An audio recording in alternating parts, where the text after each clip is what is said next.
Hello everyone and welcome back. I'm Abdulhamid Muawi Abdul, your facilitator. In our last session, we talked about the basics of graphic design, including its history, types, and why it is important. Today, we are going to build on that by looking at the key parts and rules of good design. We will learn about the elements of graphic design like lines, shapes, colors, typography, images, forms, textures, and spacing. These are the building blocks of any design. We will also talk about the principles of graphic design, which are the guidelines for using these elements to create designs that looks good and work well. By the end of today's session, you will have a good understanding of both the elements and principles of graphic design. Let's get started. Graphic design number one, we have lines. Lines are fundamental building blocks in graphic design. They are simple yet powerful, connecting two points in space. Lines can be straight or curved, thick or thin, and come in any color or pattern like dashed or dotted. In design, lines serve multiple purposes. Number one is they guide the eye. Lines naturally lead the viewer's gaze in a specific direction. Number two, we have creating structure. They form shapes, divide space, and also organize contents. Number three, we have conveying emotion. Different line types evoke various feelings. Straight lines suggest stability and order, while curved lines simply imply movement and also grace. Number four, we have adding emphasis. Underlining or bordering with lines draws attention to key elements. Number five, we have establishing rhythm. Repeated line patterns can create visual harmony and also flow.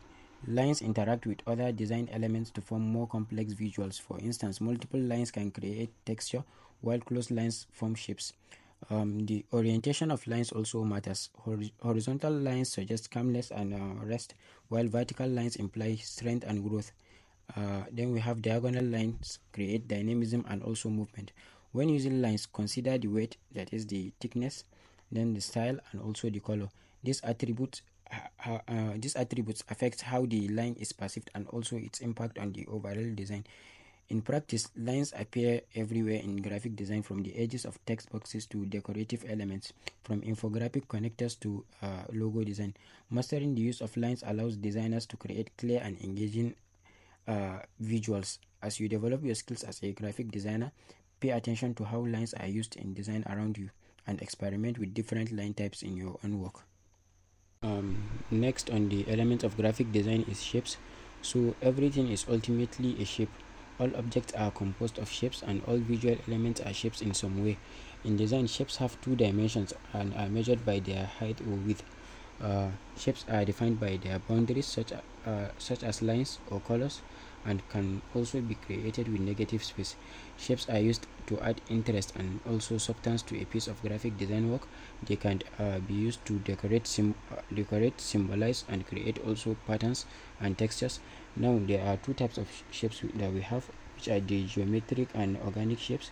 Geometric shapes are those that can be drawn using a ruler or compass, whether simple or complex.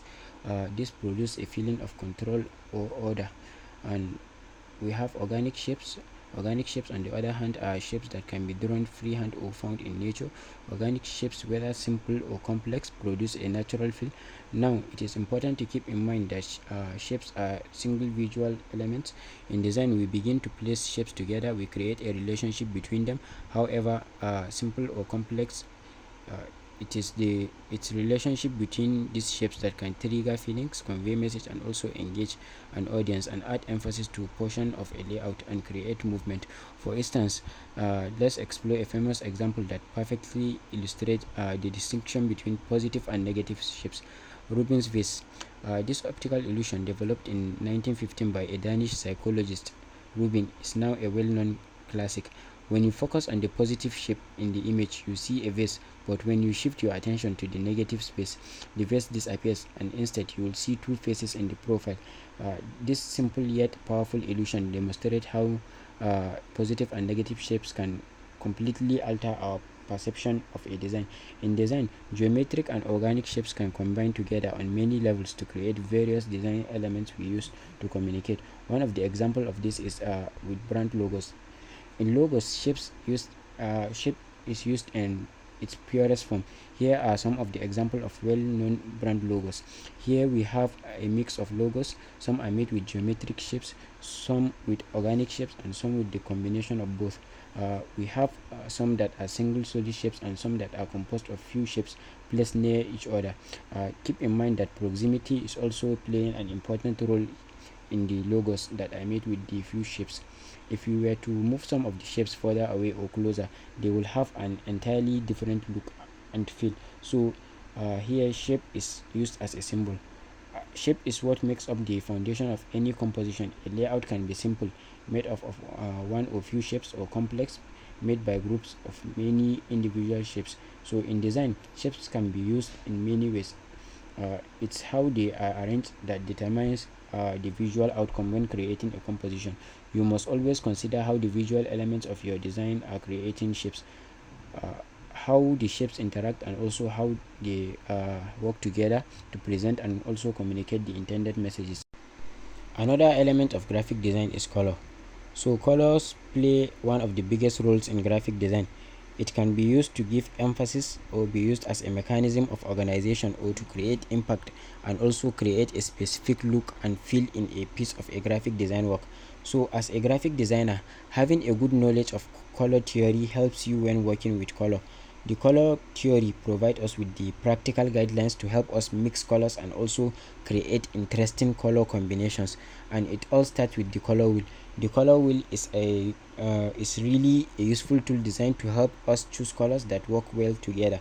So the color wheel consists of the primary colors, the secondary colors, and the tertiary colors, and this can be split into warm and cool colors. So let's take a look at each of these.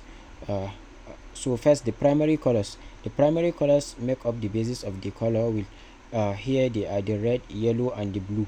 Next are the secondary colors. The secondary colors are made by mixing equal portions of the primary colors. This creates green, orange, and purple. Next are the tertiary colors. The tertiary colors are made by mixing a primary color with a neighboring secondary color.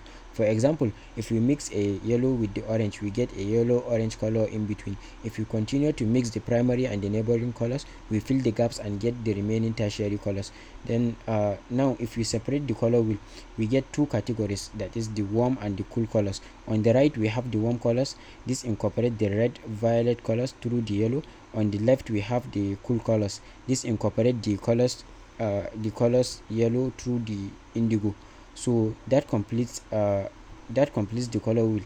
Now this is a really useful tool designed to help us choose color schemes, to help us choose interesting color combinations that have harmony together or to create contrast. There are some color rules that we can explore. These color rules are referred to as monochromatic colors, analogous colors, and also complementary colors.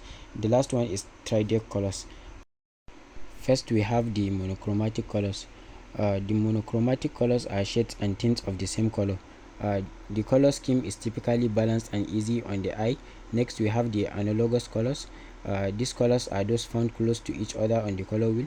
The colors typically always work well together since they have similar origins like the monochromatic colors. They are also balanced but typically more interesting as these colors have more contrast. Next, we have the complementary colors. These colors are those found on opposite end of the color wheel. The complementary colors have high contrast which produce vibrant and exciting color schemes. As implied, complementary colors can enhance each other and typically always work well together. Finally, we have the tridec colors. These colors are those spaced equally on the color wheel. The tridec colors typically produce vibrant effects. So those are some rules you can keep in mind when exploring colors. So that's all about the color as a key element of graphic design. Next, we have typography. Typography is the art of styling and arranging text, whether it is for a poster, a book, a product, a packaging, or a website. Typography stands as an important pillar of graphic design, shaping how text is displayed and also perceived by the reader. When we talk about typography, we are not just referring to the typeface and font. We are also considering elements like the color, spacing, alignment, and also the line height. These choices impact the legibility of the information, how and that is how effectively it is communicated and how it integrates with the overall design. So typography plays an important role in building a strong brand identity. We have some elements of typography, which are the typeface and font.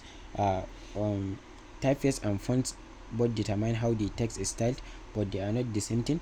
The typeface you choose define the shape and the style of each letter, number, or a character you are using. Example of typeface includes Times New Roman, we have Arial, we have Poppins, we have Comic Sans, and others. The font, on the other hand, dictates how your choosing typeface is implemented, that is, allowing you to vary the weight and the size of the character within that typeface. For example, you might select the Arial font as your typeface and then apply it in the size of maybe 12 and maybe make it bold. So typefaces fall into three main categories. That is, we have the serif, we have the sans serif, we have the script typeface. The serif typeface have decorative lines coming off the main strokes of each character. Example includes Time New Roman, we have Garamount and Georgia. Then we have the sans serif typeface. These don't have the decorative lines that these serif typefaces have.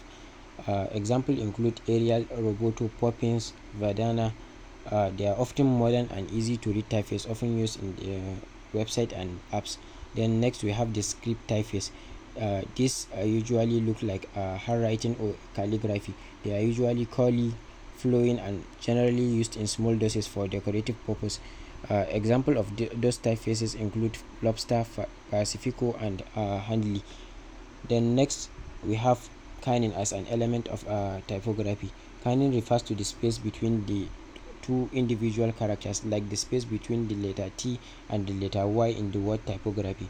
So graphic designers often need to adjust this spacing because different characters vary in the width.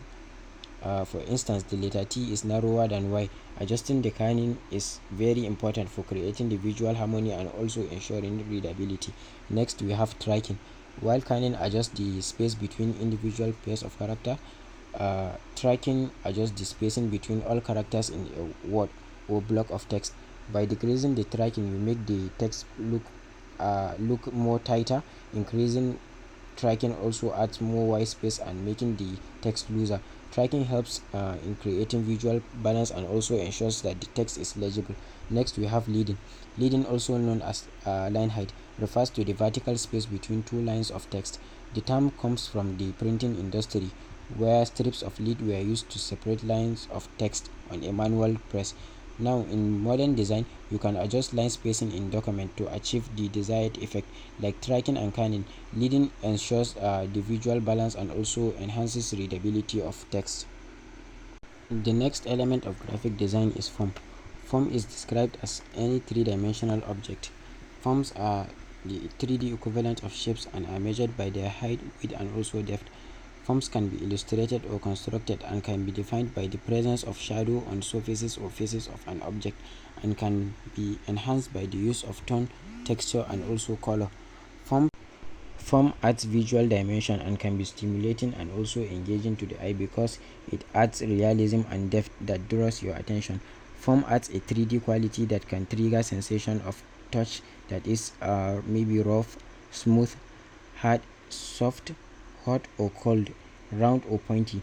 Because of this visual dynamic, form can be used to create a distinct look and feel to a piece of a graphic design work. So in design, there are two types of form. We have the geometric and organic.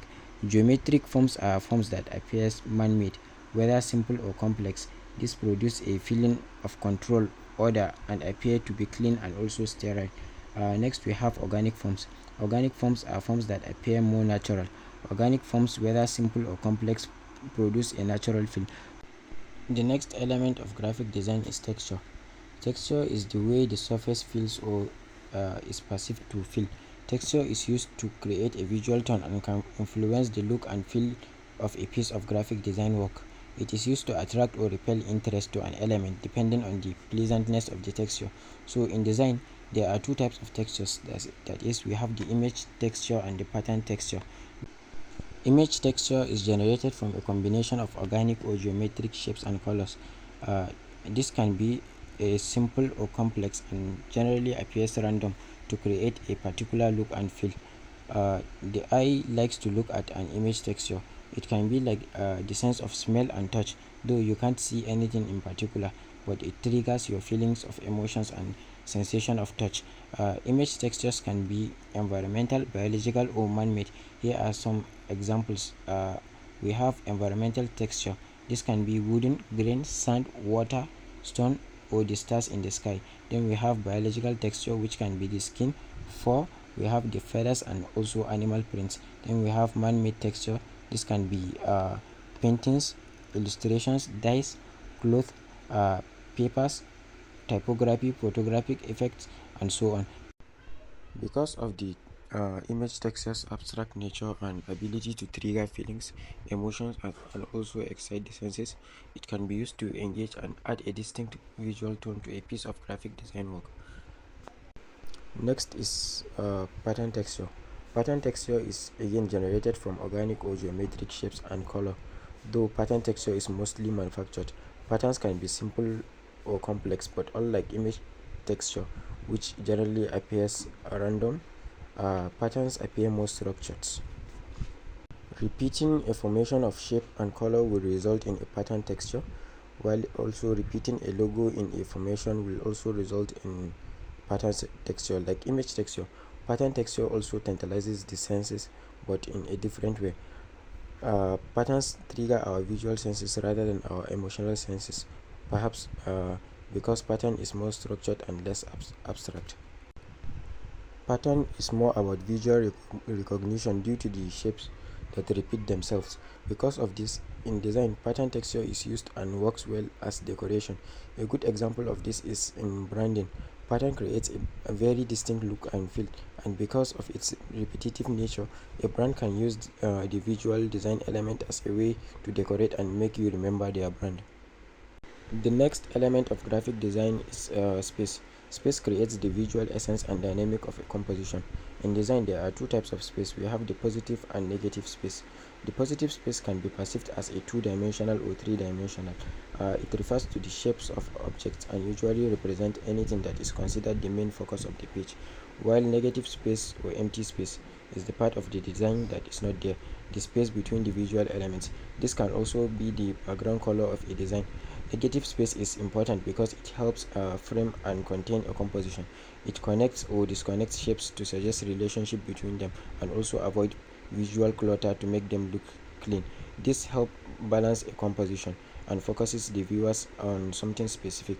Then in design, what creates positive and negative space is the arrangement and the visual appearance of shapes within a composition. In two-dimensional design, proximity, overlap, opacity, light, shadow, and perspective can also be applied to shapes to create visual dynamics and the illusion of depth or space in a composition. Proximity is simply the distance shapes are from one another, far apart or close together, suggesting the relationships between them. Overlap is the effect where shapes are arranged to appear on top of each other, making the top element look closer to the observer. Then opacity. Opacity is the effect where objects appear transparent. Degrees of opacity can make elements feel heavy or light, suggesting dominance and order of closeness in a space. Opacity blurs the barriers between the positive and negative space, and overlapping transparent elements can create dynamics in the composition to create an illusion of 3D and also perspective. Then we have light and shadow. Light and shadow can give an object three-dimensional look. Shadow can create the illusion that an object is on top of another and suggest how far apart they may be. Then perspective is created through the arrangement, creation, and manipulation of shapes to look like they appear in real life. This is the effect where shapes appear to get smaller the farther away they get. Perspective also can be achieved through the use of relative sizes of objects, overlapping objects, and blurring and sharpening of objects. So in design, there is no way to determine the depth of the space, only the order of their closeness. We can use positive and negative space to create a focal point and create a balance, and also define a look or feel. And there you have it, the essential elements of graphic design. We have journeyed through line, color, shape, texture, space, form, and typography. Each element plays a vital role in the design process, serving as the foundation on which all great designs are built. Whether you are crafting a simple logo or designing an intricate poster, understanding and mastering these elements will help you create visually compelling and effective design. Next on our table of content is principles of graphic design. Principles of graphic design. As a graphic designer, there are some set of design principles that you must know and also follow to create a harmonious and also a good design. These principles will help your design to communicate clearly your ideas and how all the graphic elements of your design interact with each other. Let's get started.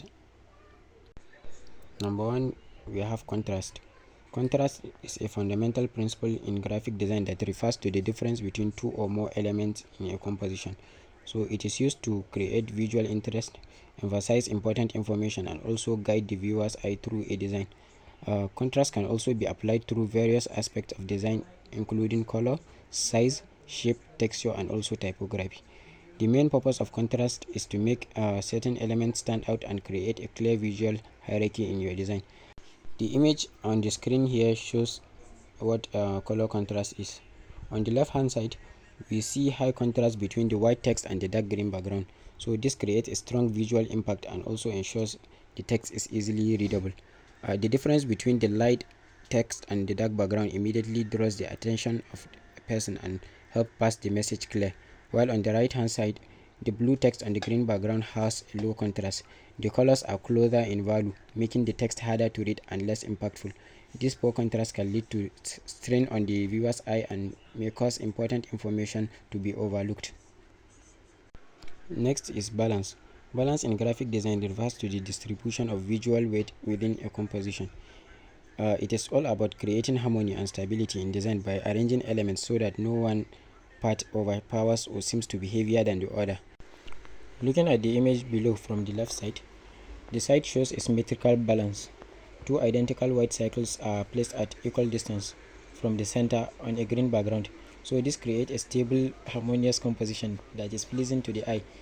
The visual weight is evenly distributed, making it feel balanced and more ordered.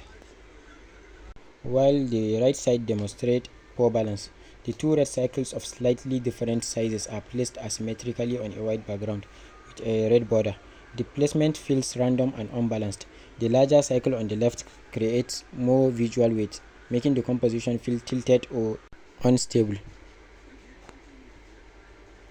The next principle of graphic design here is emphasis. Emphasis in graphic design refers to the principle of highlighting or drawing attention to a specific element within a composition. It is about creating a focal point that stands out from the rest of the design. Let's use the image below to explain the concept. From the left side, this side shows proper emphasis. The word title is significantly larger and it is written in all capital letters, making it stand out as the primary focus. Then the subheading below is smaller, creating a clear hierarchy. So the contrast between the white text and the green background further enhances the emphasis on these elements. Moving to the right hand side, the side demonstrates poor emphasis. The word subheading and the title are the same size, with the subheading placed above the title. This arrangement confuses the hierarchy and fails to emphasize the main point of the design effectively. Next is repetition. Repetition is the practice of reusing certain visual elements throughout a composition to create cohesion, structure, and also visual reason. Let's use this image below to understand the principle better. Looking at the left side, the side demonstrates effective use of repetition. We see a consistent use of circular shapes and a repeating pattern of alternating colors, that is light green and white, then having two rows of 5 cycles each. It has also consistent spacing between the elements. So the repetition here creates a sense of order, unity, and predictability. It is visually pleasing and easy to follow for the eye. While the right side shows poor use of repetition, we can observe that there is a mix of shapes, that is circles and squares, with various colors used seemingly randomly, that is red, blue, and green. And there is also no clear pattern or structure in the arrangement, with also no consistent spacing between the elements. So the lack of repetition here creates a chaotic and disorganized look that is harder for the viewer to process. Remember, repetition doesn't mean making everything identical. As seen in the good example, you can have variation, in this case the color, while still maintaining a repeating structure. In practice, repetition can be applied to various elements such as colors, shapes, fonts, lines, or even content structures. The key is to use it intentionally to create a cohesive design that feels unified and also purposeful. Next is proportion. Proportion is the relationship between the sizes of different elements within a design. It helps to create balance and harmony. It ensures that the elements work well together and the design looks pleasing to the eye. Looking at the image below, we can see two examples of good and bad proportion. The good example here, you can see the title is large and stand out, while the smaller circles are balanced in size and placement. So this proportion makes the design visually appealing and easy to read or view through. Then the bad example, the circles and the titles are not well proportioned. The larger circle is too dominant and competes with the title, making the design look unbalanced and cluttered. So in simple terms, good proportion means that all elements in the design look like they belong together and complement each other, making the design more effective and visually attractive. Next is hierarchy. Hierarchy in graphic design refers to the arrangement of elements in a way that establishes an order of importance. So it guides the viewer's eyes to the most important information first and then to the less critical information. So in the image attached here, we can see two examples labeled good and bad. The good example here, you can see the title is the largest and the most prominent element, immediately drawing the viewer's attention. Then the heading is slightly smaller but still stand out, while the subheading is the smallest, signaling it has lesser importance. So this creates a visual hierarchy, making it easy for the viewer to follow the information in order of importance. While here the right side we have the bad example. Here we can see the title is the smallest element, while the heading and the subheading are much larger and almost the same size. This confuses the viewer about which information is the most important, as the hierarchy is not well established. So in simple terms, good hierarchy ensures that the most important elements are noticed first, making the design more effective and easier to understand. Next is rhythm. Rhythm in graphic design is about creating a sense of organized movement in a design. It guides the viewer's eye across the page in a predictable way. This often is achieved through the use of repetition of elements like shapes, colors, or lines. In the image below, looking at the good example, the circles and the diamonds are arranged in a consistent pattern. So the repetition and even spacing create a steady rhythm that feels harmonious and organized, making the design pleasing to the eye. So the viewer can easily follow the flow of elements from left to right. Looking at the bad example, the shapes are scattered in the way that lacks consistency in size, color, and spacing. There is no clear pattern of the rhythm, causing the design to feel chaotic and difficult to follow. The lack of repetition makes it hard for the viewer to find a natural flow. In simple terms, rhythm in design is like a beat in music. It keeps everything in order and makes the design feel cohesive. Without rhythm, a design can feel jumbled and confusing. The last but not the least is white space, also known as negative space. It is an empty space around and between elements in a design. It is not just a blank space. It is a crucial part of a design that helps to create balance, improve readability, and also draw attention to important elements. By giving text and other elements room to breathe, white space makes content easier to read and understand. It also helps to highlight the most important part of design by reducing clutter. A well-balanced use of white space can make a design look clean, professional, and visually appealing. Using the image below, looking at the good side, this shows a white circle centered within a green rectangle with plenty of space around it. This ample white space makes the design feel open and easy to focus on the cycle, while the other side, the cycle is oversized and touches the edges of the red rectangle, leaving very little white space. This creates a cramped and overwhelming feeling, making it hard to focus on the cycle. And that's it. We have covered a quite journey today, where we started by exploring the elements of graphic design such as line, shape, color, texture, and space, which are the building blocks of any design. These elements help create visual interest and convey messages effectively. Then we move to the principles of graphic design, including balance, contrast, emphasis, and more. These principles guide how we use the elements to create harmonious and effective designs.